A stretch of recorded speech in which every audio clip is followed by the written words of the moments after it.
ప్రభువైన యేసుక్రీస్తు నామములో మీ అందరికి వందనాలండి. ఇది నా వాక్య భాగము కీర్తన గ్రంథం నుంచి 121వ కీర్తన 8వ వచనము. ఇది మొదలుకొని నిరంతరము నీ రాకపోకలేంది యెహోవా నీకు తోడై ఉండును. మరి దేవుడు చక్కని వాగ్దానాన్ని మన కొరకు ఇచ్చిన్నారండి. అవునండి, మన దినదిన ప్రయాణంలో అనేకమైన పనుల నిమిత్తము ఆయా ప్రాంతాలకు వెళ్ళినప్పుడు వచ్చినప్పుడు ఆయన కాపుదల మనకు ఎంతగానో ఉంటూ ఉన్నదండి. మరి ఆయన కాపుదల లేనిదే మరి క్షేమకరంగా మనం వెళ్ళి రాలేము. మరి ఆయన కాపుదలను బట్టి మాత్రమే మనం మరి క్షేమంగా ఉంటున్నామని నమ్ముతున్నాము. అలాగనే మరి దినాన్న స్కూల్స్ అలాగే కాలేజెస్ కూడా రీఓపెనింగ్ అవుతున్నాయండి. బిడ్డల కొరకు మనం ప్రార్థన చేద్దాం. అలాగనే ప్రతిదినము ఆయా పనుల నిమిత్తము వెళ్తున్న బిడ్డల కొరకు మనం ప్రార్థన చేద్దామండి. దేవుడి వాక్యం దీవించును గాక. ఆమేన్.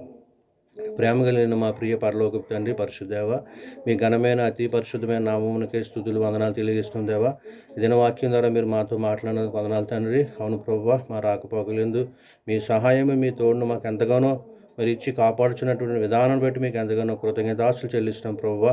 ఇగో నా తండ్రి, మా దినదినము ప్రభువా ఆయా పనుల నిమిత్తము మేము ఆయా ప్రాంతాలకు వెళ్ళినప్పుడు వచ్చినప్పుడు మీ కాపుదలను బట్టి ఎంతగానో మీకు స్తుతులు చెల్లిస్తున్నాం ప్రభువా. మరి ముఖ్యంగా దినాన్ని తండ్రి స్కూల్స్ రీఓపెనింగ్ ప్రభువా అవుతున్నాయి ప్రభువా. నాయన దినదినము మరి ప్రయాణం చేసినటువంటి విద్యార్థుల కొరకు, అలాగనే ప్రభువా ఉపాధ్యాయుల కొరకు, అలాగనే తండ్రి ప్రభా ఆయా పనుల నిమిత్తము ప్రభా బయటికి వెళ్ళి వస్తున్న బిడ్డల కొరకు మేము ప్రార్థన చేస్తున్నాం తండ్రి.